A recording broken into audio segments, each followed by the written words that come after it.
Amen. Est-ce qu'on peut acclamer le Seigneur? Voilà. Nous continuons notre thème sur les esprits de la famille. En tout cas, nous avons déjà dit l'importance de ce thème. Parce que chacun de nous appartient à une famille. Et certainement, nous avons vécu plus ou moins certains phénomènes où certaines choses sont similaires en fait. Et c'est un thème, pendant que nous écoutons ce thème, tu dois être vraiment prudent parce que les esprits de la famille s'élèvent pour vouloir désastrer la vie des gens. Quelquefois ça te pousse même à ne plus avoir envie de venir à l'église. Ou ça peut t'égarer, c'est ce que nous avons dit. Et donc, dans ce thème, nous voulons être délivrés. Parce qu'on peut être chrétien, mais être réclamé par certaines choses. Nous avons dit que les esprits de la famille, ce sont des esprits des démons qui travaillent dans les familles humaines.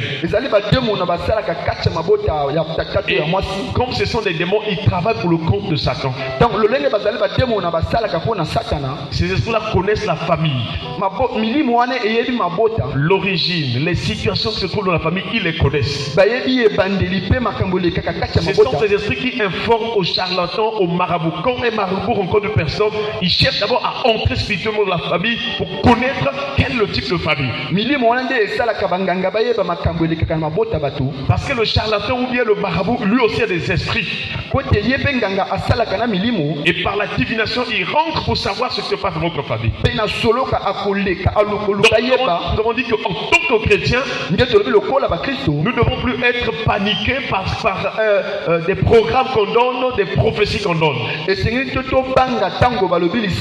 que la vraie prophétie, la vie d'un enfant de Dieu, c'est la parole de Dieu. Est-ce qu'on peut acclamer le Seigneur? Chers frères et sœurs, ne sois plus esclave des prophètes. Nous sommes dans les derniers temps. Et il y a une foule de prophètes qui sont là pour donner des prophéties. Tu ne dois pas être paniqué. C'est d'ailleurs le signe que Jésus revient bientôt. Parce que Jésus a dit parmi les signes de son avènement ou précurseurs de son avènement. Dans Matthieu chapitre 24. Je parle le verset 11. Il dit plusieurs faux prophètes s'élèveront. Plusieurs prophètes s'élèveront et ils séduiront beaucoup de gens. Chers frères et sœurs, et beaucoup de prophètes peuvent citer même les personnes décédées de ta famille. Mais cela ne veut pas dire qu'ils sont des vrais prophètes. Nous avons dit pourquoi nous parlons des esprits de la famille. La première raison, c'est à cause de l'ignorance. Beaucoup de gens prient, ou encore du moins les membres de la famille, ils ignorent ce qui se passe dans la famille. Et il y a des gens dont l'avenir on avait bloqué depuis longtemps. Il y a des gens dont on a sacrifié la jeunesse, on a sacrifié l'adolescence, on a sacrifié l'enfance. Donc depuis l'enfance, on avait déjà détruit. L'enfant grandit avec des choses bizarres. Avec des échecs. Ce matin, j'ai reçu un enfant qui passait là. Il a l'habitude de passer. Mais aujourd'hui, j'ai pris le soin de lui poser des questions. Il doit avoir peut-être autour de 11 ans, 12 ans déjà. Mais il est encore en classe de CP2.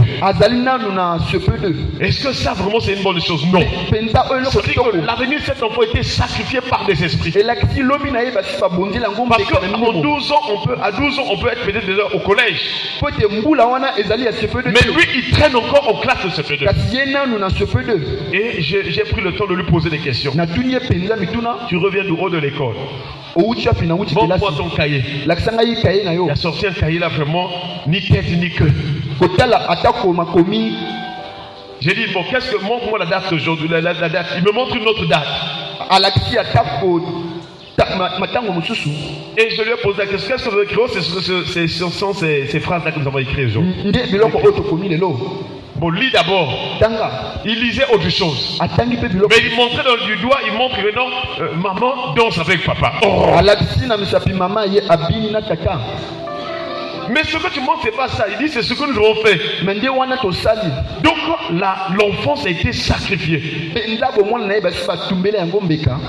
Chers frères et sœurs, je ne sais pas dans ta vie, dans quel domaine on a sacrifié ta vie. Peut-être dès la naissance, pendant l'enfance, peut-être pendant l'adolescence, notre vie a un parcours. Et pendant ce parcours-là, il y a des choses que nous avons rencontrées. Alors que nous ne connaissons pas encore le Seigneur. Et donc nous voyons qu'à cause de l'ignorance, nous vont parler des choses, ce qui se passe dans les familles. Il y a un langage codé de ces esprits-là. Ceux qui ont des esprits de famille suscitent la crainte de la famille. Ceux qui ont des esprits de famille, ceux qui connaissent, ceux qui sont comme initiés aux esprits de la famille, ils aiment dominer les autres.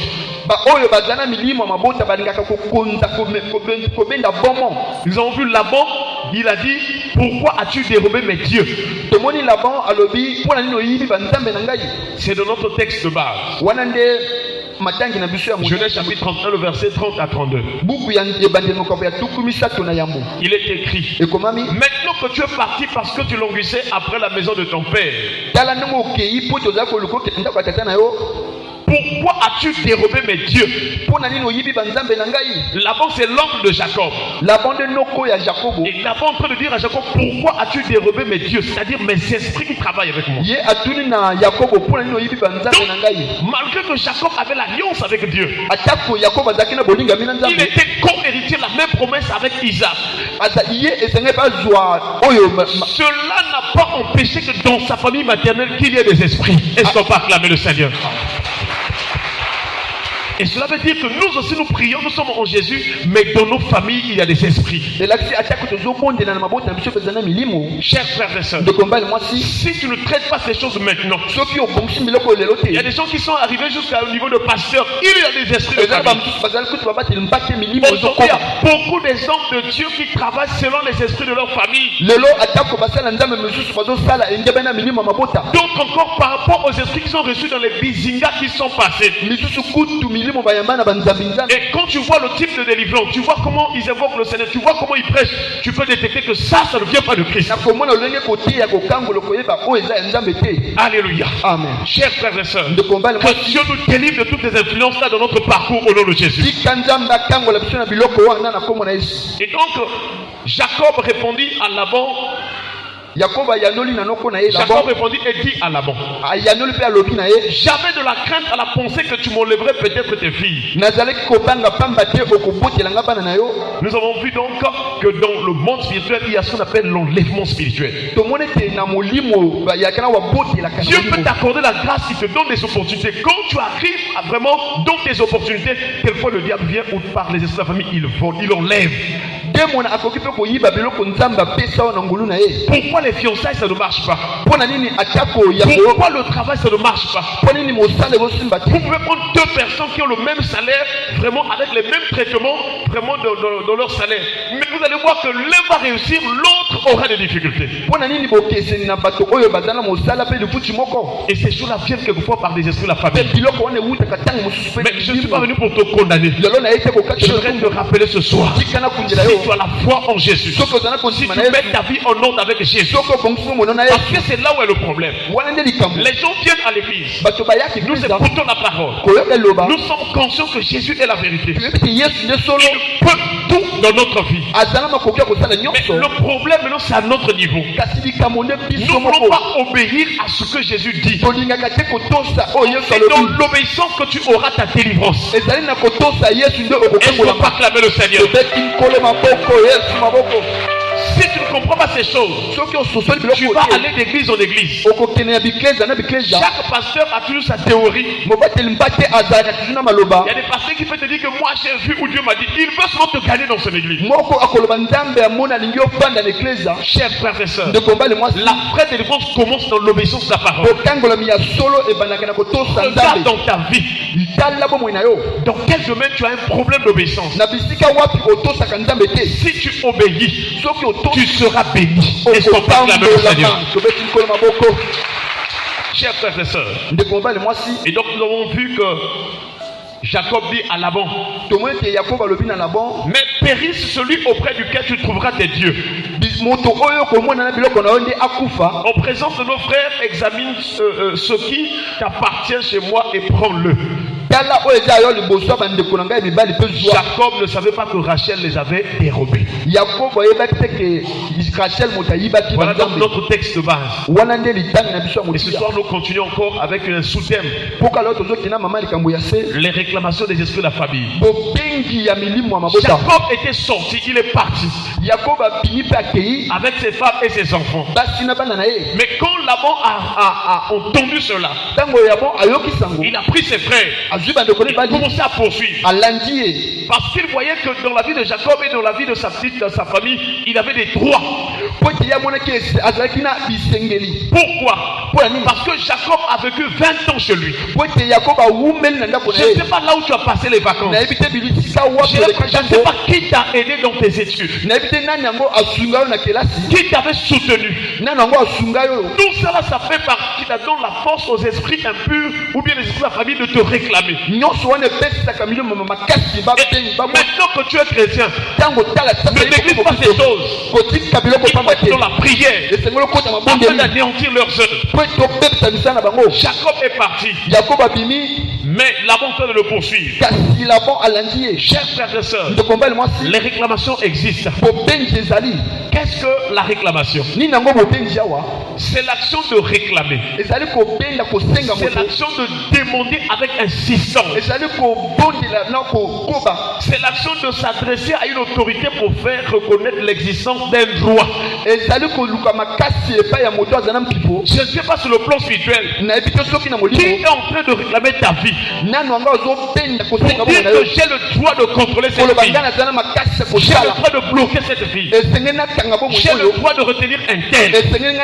Je lui avais donné mes trucs, je lui avais donné mes choses, je l'avais soutenu. Chers frères et sœurs, beaucoup de choses de leur vie ça ne marche pas parce qu'ils sont réclamés. Qui t'avait aidé du côté paternel, qui t'avait aidé du côté maternel, il y a des réclamations. Chers frères et sœurs, dans Luc chapitre 22, à partir du verset 31 jusqu'au verset 32, il est écrit: le Seigneur dit, Simon, Satan vous a réclamé pour vous cribler comme le froment. Mais j'ai prié pour toi afin que ta foi ne défaille point. Et toi, quand tu seras converti, affermis tes frères. Est-ce qu'on va acclamer le Seigneur? Voilà ce texte. Beaucoup de pasteurs disent, ou des églises: oh non, les chrétiens ne peuvent pas avoir des démons, les chrétiens ne peuvent pas être ceci. Quand il est sauvé une fois pour toutes. Non, vraiment il y a... Non, mais comment? L'apôtre Pierre était un disciple de Jésus. Il avait tout quitté pour suivre Jésus. Il croyait en Jésus. Il était parmi les 3 disciples les plus proches de Jésus. C'est à lui que Jésus a dit: paie mes brebis.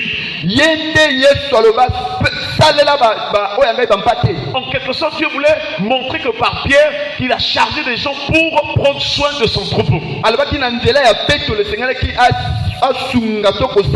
Pierre était zélé pour le Seigneur. Il dit: jamais le Seigneur, où que tu iras, même si on t'arrête, moi aussi je peux faire même mourir. Il avait la volonté, mais il ignorait les réclamations. Est-ce qu'on va acclamer le Seigneur? Et comme Jésus est Dieu, il connaît toutes choses, même dans le monde spirituel. Jésus est en train de montrer à Simon: c'est vrai que tu es zélé pour moi, c'est vrai que tu crois en moi. Or nous savons que quand quelqu'un a la foi en Jésus, cette personne est sauvée, cette personne reçoit l'Esprit de Dieu. Mais cela ne devrait pas moins qu'elle soit réclamée, cette personne. Donc il y a beaucoup de difficultés dans notre marche chrétienne. Beaucoup d'obstacles que nous sommes en train de vivre qui viennent des réclamations. Et nous en avons un exemple ce soir. Jésus dit à Pierre, Simon, Simon, le diable vous a réclamé. Combien de chrétiens ont été détruits? Combien de chrétiens de leur vie, dans certains domaines de leur vie, il y a eu la destruction.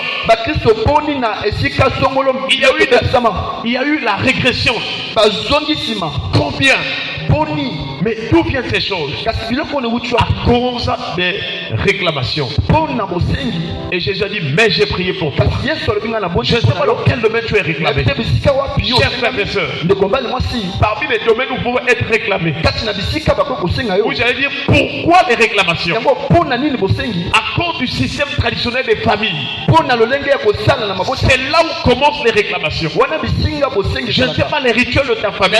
Nous pouvons trouver dans les familles, dans le système de tradition, il y a ce qu'on appelle des rituels, des choses qu'on fait, des rituels de la naissance. C'est-à-dire quand l'enfant naît, il y a des choses qu'on met sur l'enfant. Et ces choses-là donnent gloire à l'ennemi. Ça permet aux esprits de la famille de suivre, de contrôler cet enfant-là. Il y a des enfants, quand ils sont nés, on leur avait attaché un cordon à la main. Alléluia. Amen. Alléluia. Amen. Qui se souvient de ces choses? Parfois, on peut mettre un cordon à la main. On peut mettre un cordon au niveau du pied. On peut mettre un cordon au niveau de la hanche. On peut mettre un cordon au niveau du cou. Quelquefois avec une médaille.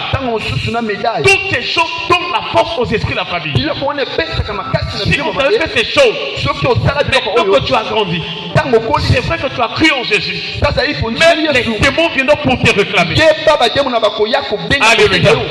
Et c'est là où tu vois parfois de la lourdeur pour prier. Quelquefois des difficultés pour obéir à la parole.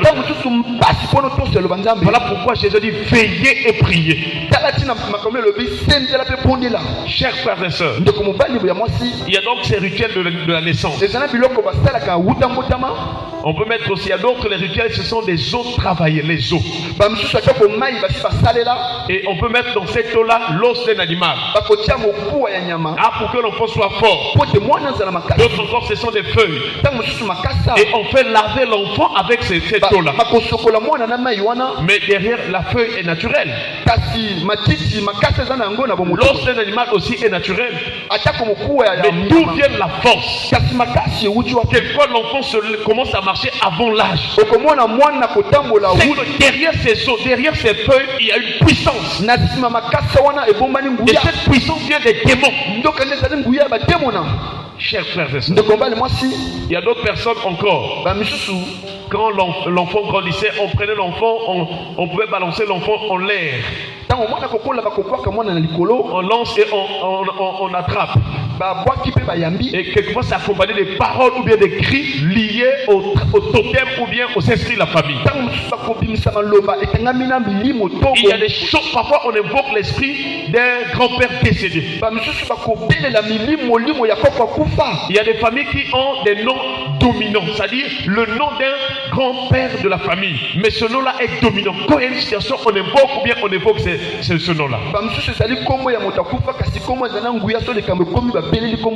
D'autres formes de rituels, ce sont des fêtes. Quand l'enfant naît, on fait une fête.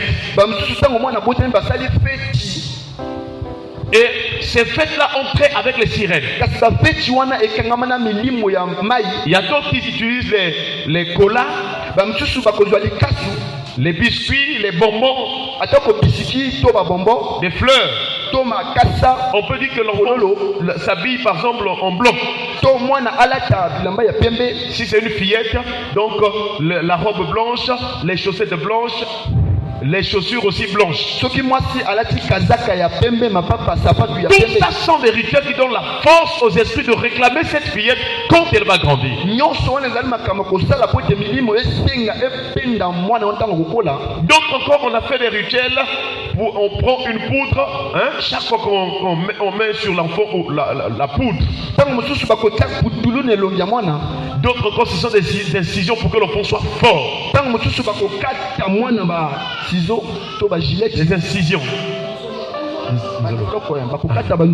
Alléluia. Amen. Alors toutes ces choses sont passées. Parfois tu étais encore petit, tu ne savais pas.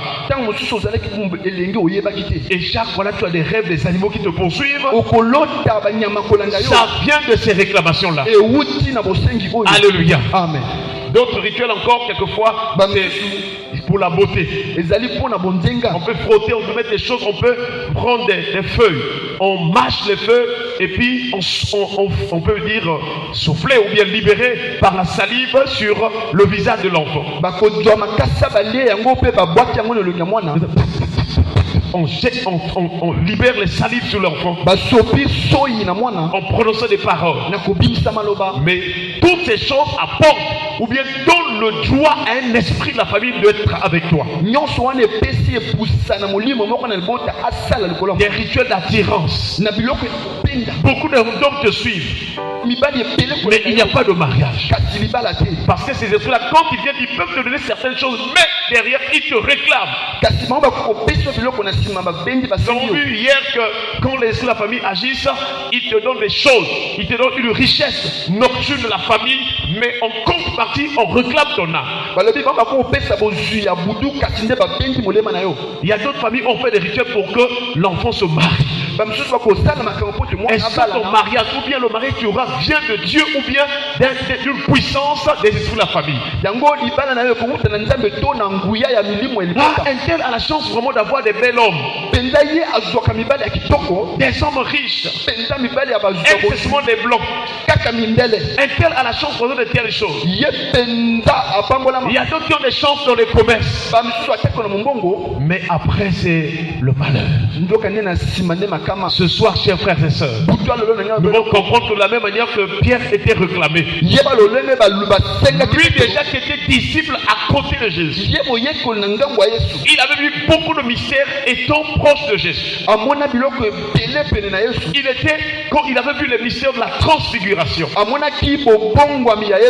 Chers frères et sœurs, quand Jésus est ressuscité, Pierre était parti au sépulcre.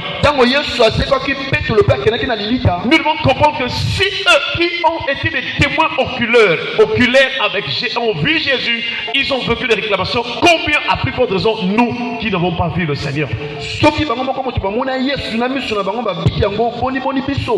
Nous voyons le Seigneur par la foi spirituelle.